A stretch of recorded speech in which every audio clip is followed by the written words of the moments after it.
রাত নামলে টফিটুনসের দুনিয়া জেগে যায়, বাতাসে ভাসে কে যেন হাসে, আলোটা নিভে যায়।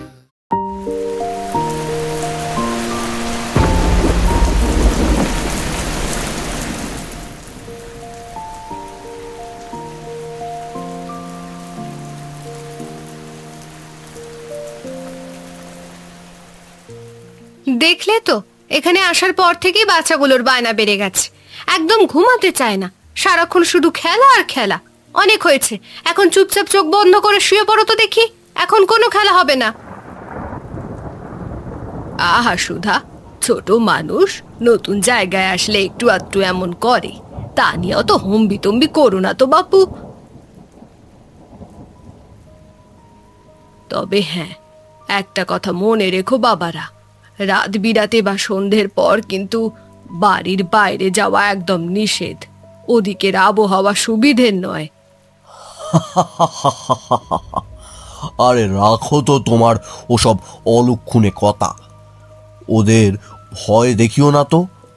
শহরে থাকে, ভয় ডর এমনিতেই কম। চলো চলো, শুয়ে পড়বে চলো।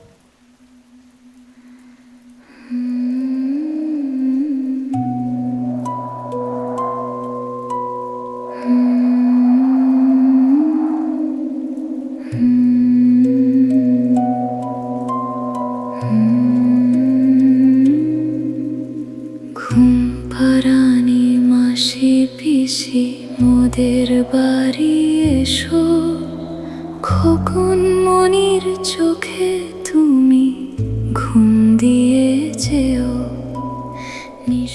এই তো আবার শুরু হয়েছে। ওগো তাড়াতাড়ি করো, সব কপাট আটকে দাও। দেশে বাড়ি দেবে আমার সোনা মোনা। ওরে বাবা রে, আজ আজ আবার কার কোল কালি করতে এসেছে কে জানে। বঙ্কিম, সুধা, তোমরা কেউ নড়াচড়া করো না। কি হয়েছে মামা বাবু, আপনারা এভাবে পাগলের মতো জানলা দরজা বন্ধ করছেন কেন? হ্যাঁ মামা, গানটা তো বেশ সুন্দর, কিন্তু আপনাদের এমন বিচলিত হওয়ার কারণ কি? বঙ্কিম, এ তো সাধারণ গান নয়, এটা মরণ ফাঁদ। ওই গানের মায়াজালে একবার যে পা দিয়েছে সে আর ফিরে আসেনি। বিশ্বাস করো বাবা, নদীর ধারের ওই অভিশপ্ত বটতলা থেকে এই গান ভেসে আসে। ওটা এক অশুভ আত্মার ডাক, যার গান শুনে মানুষ মহাবিষ্টের মতো নদীর দিকে চলে যায় এবং চিরতরে নিখোঁজ হয়ে যায়। অশুভ আত্মা? বর্তমান যুগে এসব বিশ্বাস করা কঠিন। আমরাও প্রথম প্রথম তোমার মতন যুক্তি খুঁজছিলাম বাবা বঙ্কিম, কিন্তু গত কয়েক বছরে এই গ্রাম থেকে কত মানুষ যে এই গানের আকর্ষণে গিয়ে নিখোঁজ হলো তার কোনো হিসেব নেই। যে গান গায় সে আসলে কোনো মানুষ নয়, এক অতৃপ্ত আত্মা। আর যারা ওই গানের টানে বাইরে যায় তারা আর কোনো দিন ফেরে না। এখন থেকে এই বাড়ির কোনো জানালার কপাট খোলা হবে না যতক্ষণ না ভোর হচ্ছে। কুলটি শূন্য করে হবে না আর দেখা এমন কথা। গানটা কেমন যেন বুক চিরে বেরিয়ে আসা যন্ত্রণার মতো শোনাচ্ছে।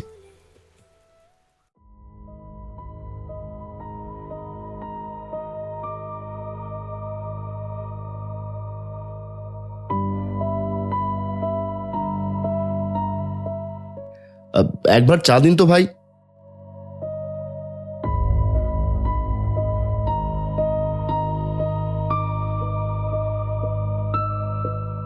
আচ্ছা, আপনারা সবাই এত চুপচাপ কেন? গ্রামে কি বিশেষ কিছু হয়েছে? শহর থেকে এসেছেন বাবু, গ্রামের ভেতরের খবর তো জানেন না। এই গ্রামের বাতাস এখন আতঙ্কে ভারী হয়ে আছে। ওই মরণ গান কাল রাতে আবার শোনা গেছে। ঠিকই বলেছো, ওই গানের মায়া জালে যে একবার পা দেয় তার আয়ু ওই রাত পর্যন্তই, কত ওঝা তান্ত্রিক এলো, কেউ ওই আত্মাকে তাড়াতে পারলো না। যে ওই গানের টানে যায় সে আর ফেরে না।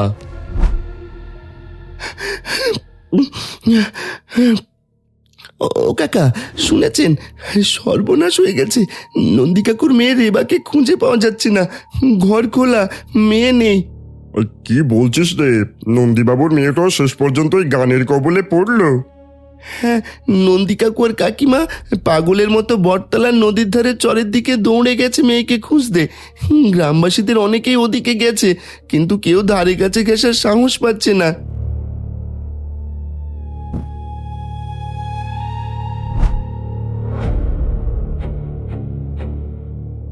ওরে মারে, কোথায় গেলি তুই? এই নদীর বালি করে আমার মেয়েকে ফিরিয়ে দাও। আমার রেবা বড় একা, ও অন্ধকার সহ্য করতে পারে না। বঙ্কিম বাবু, আমার ছোট মেয়েটা ঘর থেকে বেরিয়ে গেল গো।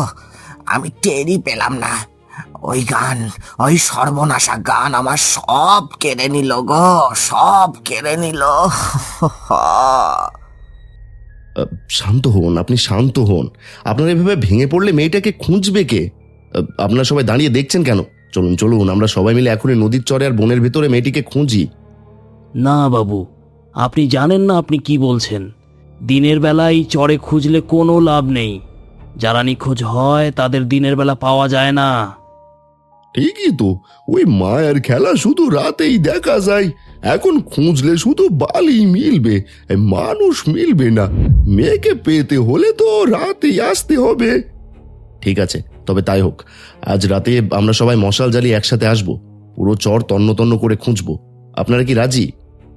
না বঙ্কিম বাবু, আমরা আমাদের জীবনের ঝুঁকি নিতে পারবো না। ওখানে যে যায় সে আর ফেরে না। আমাদের বউ বাচ্চা, ঘর সংসার আছে। আমরা মরলে তাদের কি হবে? আপনাদের চোখের সামনে একটা মানুষ তার সন্তানকে হারিয়ে ফেলছে, আর আপনারা কেবল নিজের জীবনের ভয় পাচ্ছেন। আপনারা কি মানুষ? আমি বলছি, আমরা যদি দল বেঁধে আসি তবে কোনো কিছু আমাদের ক্ষতি করতে পারবে না। অসম্ভব। ওই মরণ গান মানুষের কান বন্ধ করে দেয়, বিবেক ভোলায়। বঙ্কিমবাবু, আপনি বুঝবেন না। যার যায় সেই বোঝে। আমরা কেউ আসবো না। ভালো চাইলে আপনিও নিজের পরিবার নিয়ে শহরে ফিরে যান। পুরো গ্রাম ভয়ের দোহাই দিয়ে নিজেকে আড়াল করছে, কিন্তু এই অবুঝ বাচ্চাটার কোনো দোষ নেই। এই রহস্যের একটা শেষ আমাকে করতেই হবে। আজ রাতে আমি একাই আসবো।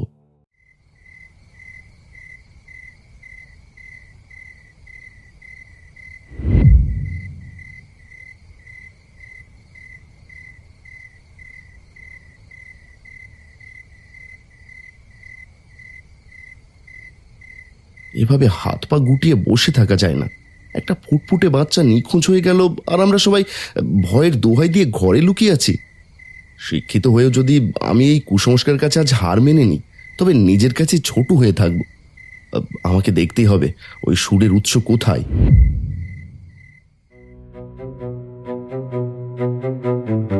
আকাশ জুড়ে তারার মেলা, শান্ত নদীটির কুল, বনের ধারে ফুটলো কত নাম না জানা ফুল।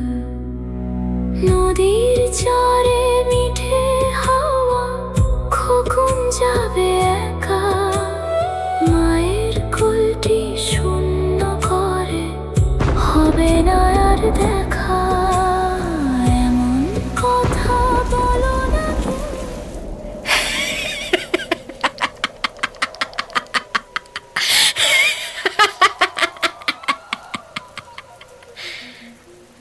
কে তুই? কেন এসেছিস এখানে? নিজের মরণ ডেকে আনতে ইচ্ছা করছে তোর? কে কে আপনি? সামনে আসুন। নন্দীবাবুর মেয়েটা কোথায়? তাকে কেন ধরে রেখেছেন আপনি? চুপ কর, আর একটা পা বাড়াবি না। আরো একটা মায়ের কোল খালি হওয়ার পরেও কি তোর শান্তি হয়নি? ফিরে যা বঙ্কিম, নিজের বাড়িতে ফিরে যা। ভালো চাস তো এই মুহূর্তেই এখান থেকে চলে যা। খবরদার, কোনোদিন এই নদীর ধারে আর পা বাড়াবি না।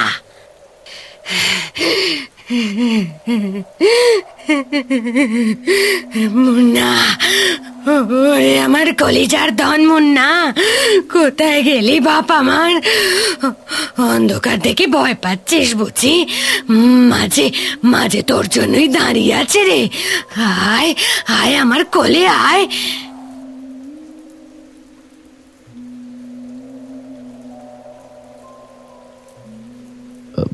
এটা কি ছিল? এ কি সেই অশুভ আত্মা নাকি অন্য কেউ? কিন্তু ওর কান্নায় তো শুধু বিষাদ লেগে আছে।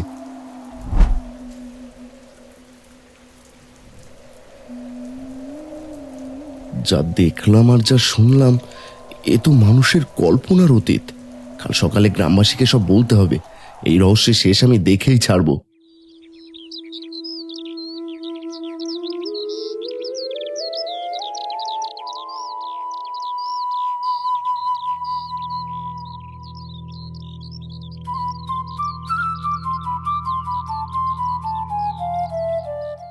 না গো, আমি আর এক মুহূর্ত এখানে থাকবো না।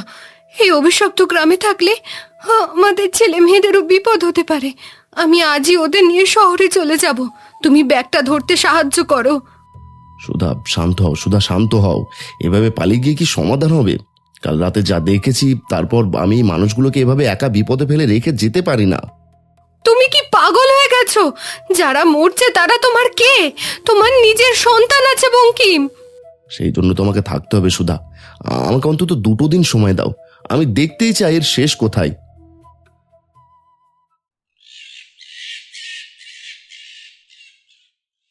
নিশুত রাতে চাঁদের আলোয় রূপকথা স্বপ্ন, ঘুমের দেশে পাড়ি দেবে আমার সোনা মোনা।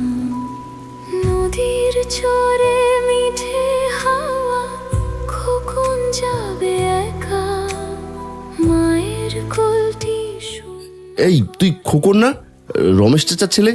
এই খোকন দাঁড়া, তুই এত রাতে কোথায় যাচ্ছিস? কথা বলো না কেউ, চেও না পথ ভুলে, খোকা আমার ঘুমিয়ে আছে। আরে খোকন, কথা বলছিস না কেন? নিজের বাড়ির পথ ছেড়ে নদীর দিকে কেন যাচ্ছিস খোকন?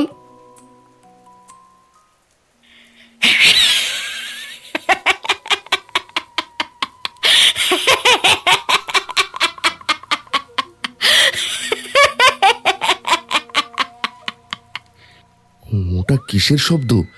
কোনো মানুষ তো ওভাবে হাসতে পারে না। ওটা কি কোনো রাক্ষস নাকি পিশাচ?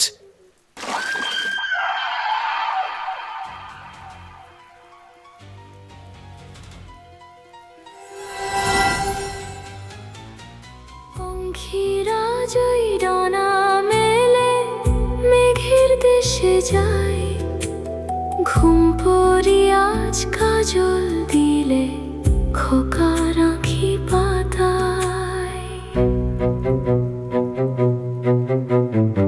আকাশ জুড়ে বঙ্কিম কাকা, আমাকে বাঁচাও। ওটা ওটা কি? ভয় নেই খোকন, আমি আছি। আমার হাত শক্ত করে ধর।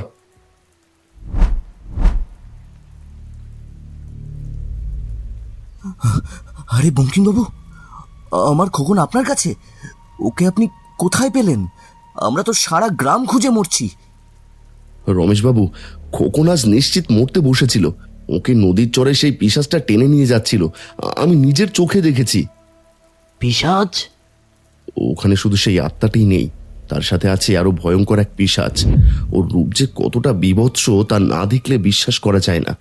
একটা কুৎসিত লোমশ হাত অন্ধকারের গভীর থেকে বারবার বেরিয়ে আসছিল খোকনকে ছিঁড়ে খাওয়ার জন্য। ওটা ওটা কোনো সাধারণ ভূত নয়, ওটা সাক্ষাৎ যম।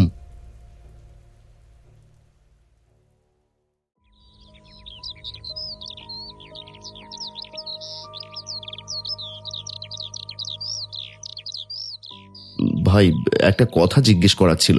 ওই যে নদীর চরে সাদা শাড়ি পরা যে নারীটাকে দেখা যায়, তার আসল পরিচয় কি আপনি জানেন? ও এক অভাগী মা বাবা। আজ থেকে বছর 10 আগেকার কথা। এই মুন্না নামে ওর একটা ছোট্ট ছেলে ছিল, খুব শান্ত ছেলে। একদিন খেলতে খেলতে ওই নদীর চরেই সে তলিয়ে যায়। তার লাশটাও আর পাওয়া যায়নি। তারপর? তারপর থেকেই ওই মা পাগল হয়ে যান।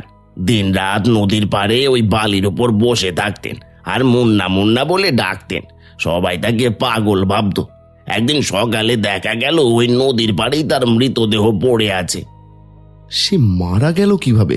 কেউ কি তাকে মেরেছিল? সেটাই তো রহস্য বাবা। কেউ বলতে পারে না সে কিভাবে মারা গেল। গায়ে কোনো ক্ষত ছিল না, শুধু মুখটা ছিল নীল। পুলিশ এলো, দেখলো, কিন্তু কোনো কুল কিনারা হলো না। আর ঠিক তারপর থেকেই শুরু হলো ওই মরণ গান।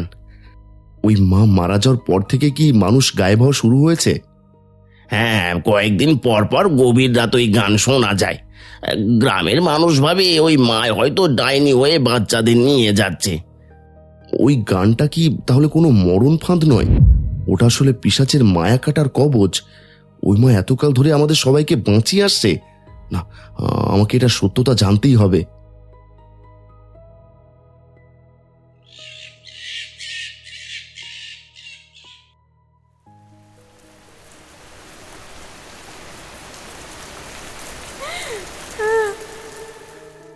কে আপনি? কেন এইভাবে বসে কাঁদছেন? তুই আবার এসেছিস? তোকে না বারণ করেছি এই অপয়াচরে পা বাড়াতে? কেন নিজের মরণ নিজে ডেকে আনছিস? আমি মরতে আসিনি, আমি জানতে এসেছি আপনি কেন একের পর এক মায়ের কোল খালি করছেন। নন্দীবাবুর মেয়েটাকে কেন সরিয়ে দিলেন? কেন রমেশ চাচার ছেলেকে ওই পিশাচের হাতে তুলে দিচ্ছিলেন?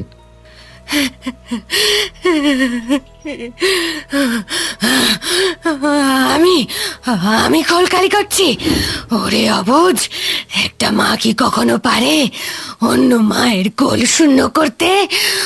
আমার নিজের কোলটাই তো 10 বছর ধরে শূন্য হয়ে আছে। আমার জানের টুকরো মুন্নাকে এই এই পিশাচটা কেড়ে নিয়েছে। আমি কি তা বলতে পারি? তার মানে আপনি ওদের মারছেন না? না, ওই নদীর নিচে বাস করে এক ভয়ঙ্কর নরখাদক পিশাচ। যখনই তার ক্ষুধা পায় সে নিজের মায়া জাল ছড়িয়ে দেয়। গ্রামের মানুষ সেই মোহে পড়ে এই চরের দিকে ছুটে আসে। আমি শুধু আমার এই ঘুমপাড়ানি গান গেয়ে পিশাচের সেই নেশা বা মায়া কাটার চেষ্টা করি। কাল রাতেও আমি না থাকলে রমেশের ছেলেকে ওই পিশাচটা চিবিয়ে খেয়ে ফেলতো। আমি সবাইকে বাঁচাতে পারি না, সবাই আমার ডাক শোনে না। আমাকে ক্ষমা করবেন, আমরা সবাই আপনাকে ভুল বুঝেছিলাম। কিন্তু এভাবে আর কতদিন চলবে? ওই পিশাচকে কি কোনোভাবেই শেষ করা যায় না? সে বড় শক্তিশালী, সাধারণ মানুষ তার কিছুই করতে পারবে না। তবে একটা পথ আছে। আগামীকাল ঘোর পূর্ণিমা, চাঁদের আলো যখন সরাসরি চরের বালিতে পড়ে তখন ওই পিশাচের শক্তি অনেক কমে যায়। যদি কিছু করতে হয় তবে কালকের ওই বিশেষ লগ্নেই করতে হবে, নচেত এই গ্রাম শ্মশান হয়ে যাবে। তবে তাই হবে। কাল পূর্ণিমা রাতে আমি গ্রামবাসীর তান্ত্রিককে নিয়ে আসব। এই পিশাচকে আমি এই আগুনেই শেষ করব। আপনি শুধু আমাদের সাহায্য করবেন। আমি আমার শেষ শক্তি দিয়ে তোদের আড়াল করব। যা, এখন ফিরে যা। পিশাচটা টের পেলে তোকেও ছাড়বে না।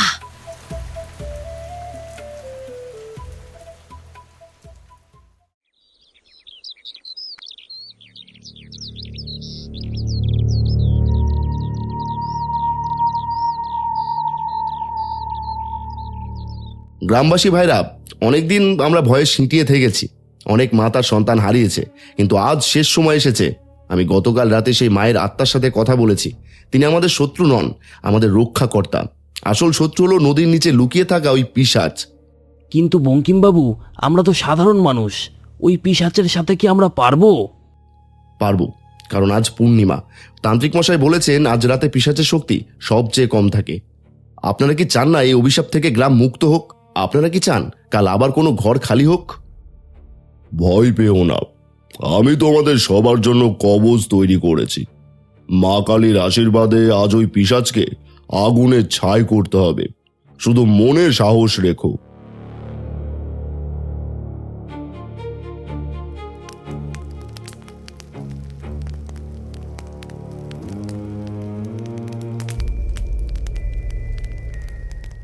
সবাই মন দিয়ে শোনো, আজ পূর্ণিমা রাত।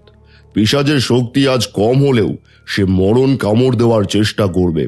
তার মায়াজাল থেকে বাঁচতে এই কবচই তোমাদের একমাত্র ভরসা।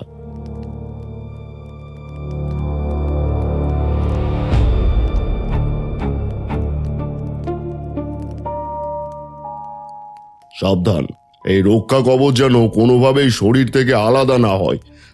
পিশাচ তোমাদের কানে পরিচিত কোনো মানুষের গলায় ডাকবে, চোখের সামনে বিভ্রম তৈরি করবে, কিন্তু কোনোভাবে এই কবচ খোলা যাবে না। যদি কেউ খোলে তবে পিশাচের হাত থেকে তোমাদের বাঁচানোর ক্ষমতা আমারও থাকবে না। আপনারা ভয় পাবেন না, আমরা একসাথেই থাকবো। তান্ত্রিক মশাই নির্দেশ মেনে চললে আজ ওই পিশাচের বিনাশ নিশ্চিত।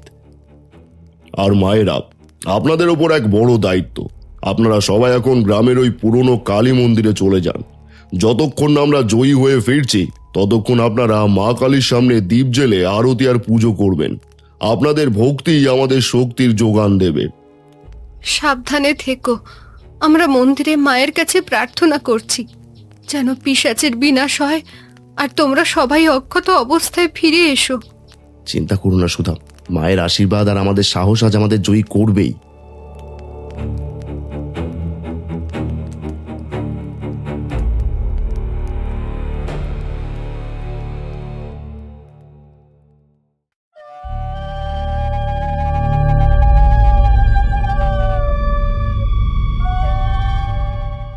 ওই যে বটতলার কুয়াশা ঘনীভূত হচ্ছে, সবাই তৈরি হও, পিশাচ জাগছে।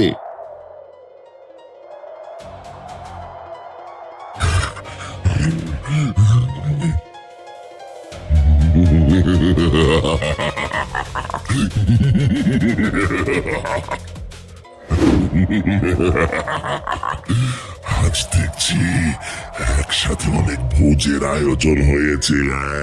তোদের এত সাহস, আমার ডেরায় এসেছিস মরতে। আজ তোদের রক্ত দিয়ে আমি আমার তৃষ্ণা মেটাবো। তোর পাপের ঘোড়া পূর্ণ হয়েছে শয়তান, আজ এই চরেই তোর সমাধি হবে। ভাইরা, মশাল তোলো, জ্বালিয়ে দাও ওই দানবকে। এখনই সময়, মা কালীর নাম নিয়ে সবাই একসাথে মশাল ছুঁড়ে মারো।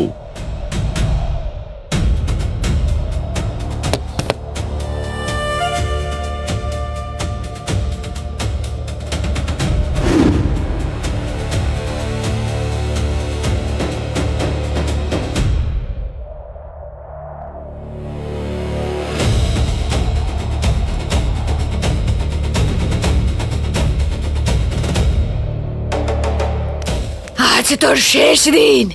আমার মুন্নাকে কেড়ে নিয়েছিস, আজ তোকে আমি নরকে পাঠিয়েই ছাড়বো।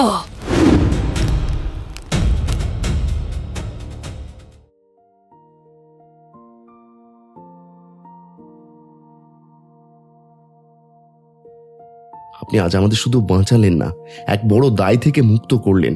এই গ্রাম চিরকাল আপনার কথা মনে রাখবে। আমার কাজ শেষ। আজ আমার মুন্না আমাকে ডাকছে।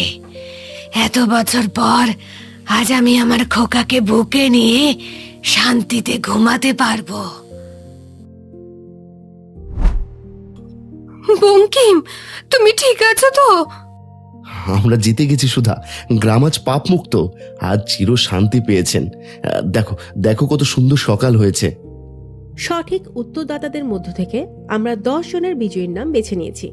নরেন্দ্র কুমার বসু, কলকাতা; পূর্ণপিউ, সিলেট, বাংলাদেশ; ঝুমুর, সাভার; অর্ণব, শ্যামনগর; ববিতা বসাক, কেষ্টপুর, কলকাতা; সুমন রয়, এসকে তৌফিক, অ্যাঞ্জেল রিয়া, মেঘনা ঘোষ, দীপু মণ্ডল।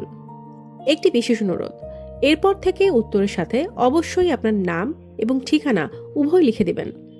আজকের প্রশ্ন: পিশাচের শক্তি কোন বিশেষ রাতে সবচেয়ে কমে যায়? আপনার সঠিক উত্তরটি আপনার নাম এবং আপনার ঠিকানা সহ আমাদের কমেন্ট বক্সে জানাবেন।